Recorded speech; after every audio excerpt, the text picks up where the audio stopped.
भाई नियम चतुरथ गुरु की आज्ञा, चाहे काट कसीस चढ़ाना हो। नियम चतुरथ गुरु की आज्ञा, चाहे काट कसीस चढ़ाना हो।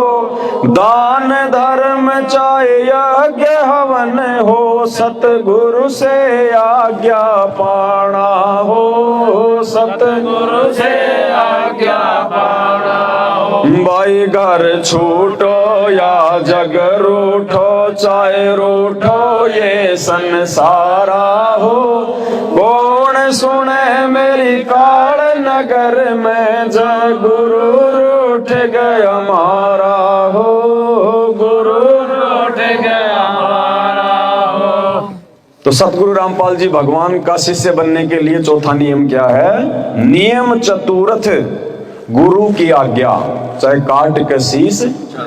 मालिक कहते हैं सिर साटे की भक्ति है और कछु नहीं बात, और सिर के साटे पाई ये अवगत अलग।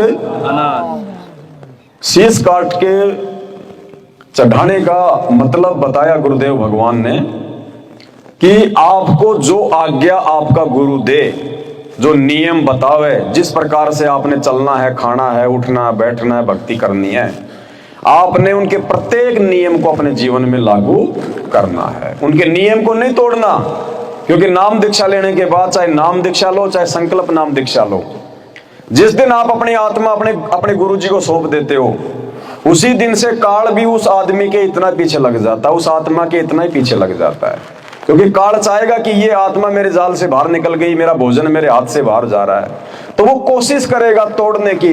दूसरे जो लोग हैं, जो काल प्रेरित लोग हैं, जो भक्ति करते हैं, जो दूसरी, उन लोगों के माध्यम से वो आपको कोई न कोई, या तो आके कोई ताना मार देगा, या आके कोई उल्टी सीधी बात कह देगा, है तूने सारी पूजा छोड़ दी, तारा न्यू हो जाएगा, न्यू हो जाएगा।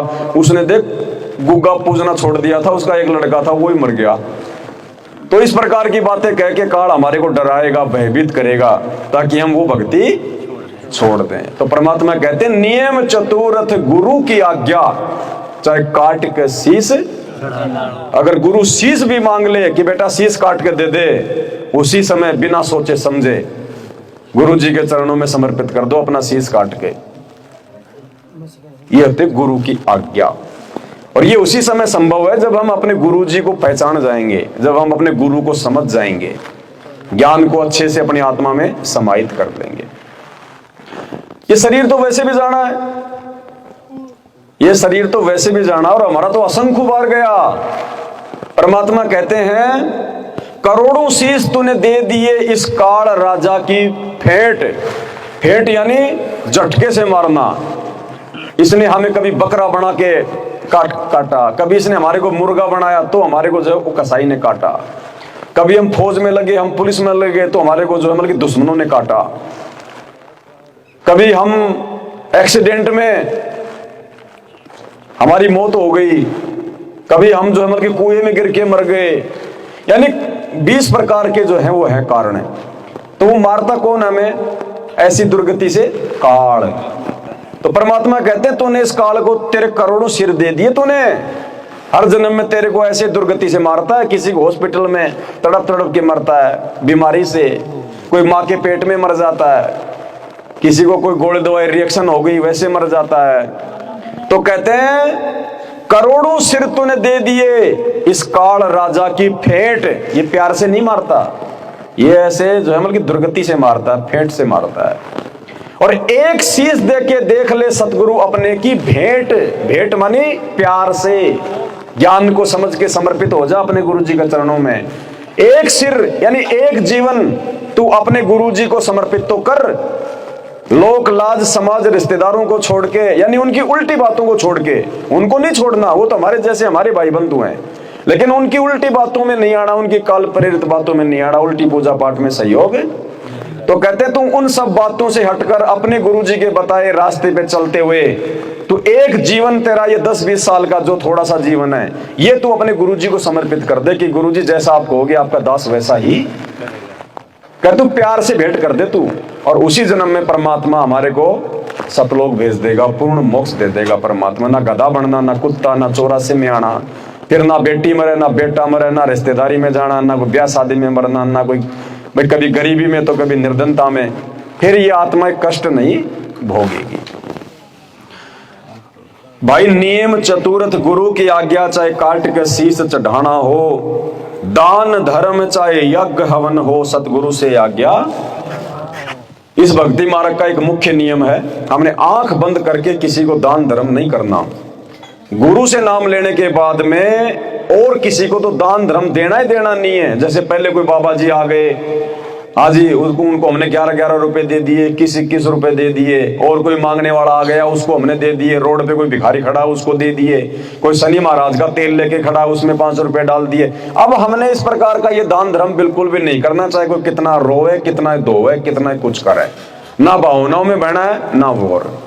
हाँ, घर पे कोई भिखारी आ गया, बाबूजी भूख लग रही है, हाँ खा खाना, कोई दिक्कत नहीं, भगवान का दिया हुआ खा भाई, भोजन पानी कराओ, कोई दिक्कत नहीं है। लेकिन भोजन पानी भी हमने जा जाके नहीं करवाना किसी को कि भाई मतलब 20 आदमियों का भंडारा बना दो, मैं उनको बांट के आऊंगा। नहीं, तेरे घर पे अगर कोई भूखा प्यासा कोई जानवर या कोई इंसान आता है, चाहे वो मांगो या फिर हम भी उनको जो मतलब पूछ सकते हैं कि भाई भोजन पानी की बताओ, आज ही भूख लग रही है, भाई बैठो अभी बना देंगे 2 मिनट में, ऐसे खिलाना है।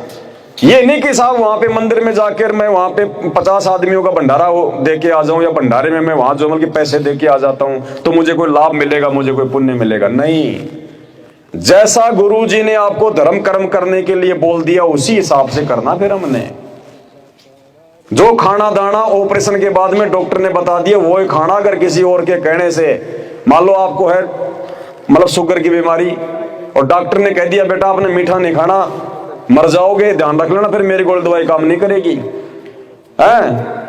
अब शादी आ गई रिश्तेदारी में, हम वहां चले गए, अब वहां तो सारे रिश्तेदारी कहेंगे अजी खाओ खाओ, जी जी गुलाब जामुन बहुत अच्छे बने, खाओ रसगुल्ले। आप कहोगे नहीं नहीं जी मैं नहीं खा सकता, क्यों? अजी डॉक्टर ने मना कर दिया। अजी एक रसगुल्ले में क्या हो रहा है? अब उनके दबाव में आकर अगर एक रसगुल्ला भी खा लिया तो डॉक्टर का परहेज टूट गया और वो शरीर में रिएक्शन करेगा और वो हो सकता है उसकी तबीयत बिगड़ जाए उसी समय।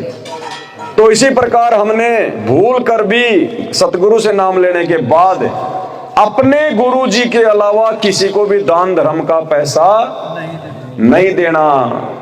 ज्योति करवाना, पाठ करवाना, जो भी गुरु जी हमें नाम दीक्षा के बाद जो बताएंगे वो दान धर्म हमने अपने गुरु जी को करना है। बाकी भूल जाओ, आंख बंद कर लो, ब्रह्मा विष्णु महेश उतर के आ जाए तो भी खाना खिलाने के अलावा हाथ जोड़ लो, भाई भूख लग रही है तो खाना खा ले, बाकी तो चवन्नी भी नहीं है। इस प्रकार से हमने इतना दृढ़ होना पड़ेगा इस मार्ग पे। बाबूजी 500 रुपए दे दो, बाबूजी बाबूजी वो भिखारी रोड पे, बाबूजी 500 रुपए दे दो, भगवान आपका भला करे, आपके घर में ये हो जाएगा। अरे तेरे कहने से भगवान मेरा भला कर देगा तो तू पहले अपना ही ना करवा ले उस भगवान को बोल के। तो वो उनके शब्द में शक्ति नहीं है, उन्होंने किसी जन्म में दान धर्म किया नहीं, कोई गुरु बनाए नहीं, तो आज 1-1 रुपए के वो भिखारी बन रहे हैं। और अगर गुरु का नियम तोड़ दिया तो फिर किसी जन्म में हमारे को भी वैसा ही जीवन जीना पड़ेगा। इसलिए परमात्मा हमें पहले आगाह करते हैं कि भाई नाम लेने से पहले, मेरी भक्ति शुरू करने से पहले तेरे को ये नियम अगर स्वीकार्य हैं, जैसे लड़का लड़की की शादी करते हैं तो उनको 7 नियम दिलवाए जाते हैं, 7 फेरे, हर फेरे का एक नियम होता है, दुख सुख में इसका साथ देगी, इससे तो कोई बात नहीं छुपाएगा, होते हैं ना 7 नियम। और 7 नियम अगर उनको मंजूर होते हैं तो ही फेरे होंगे, नहीं तो फेरे।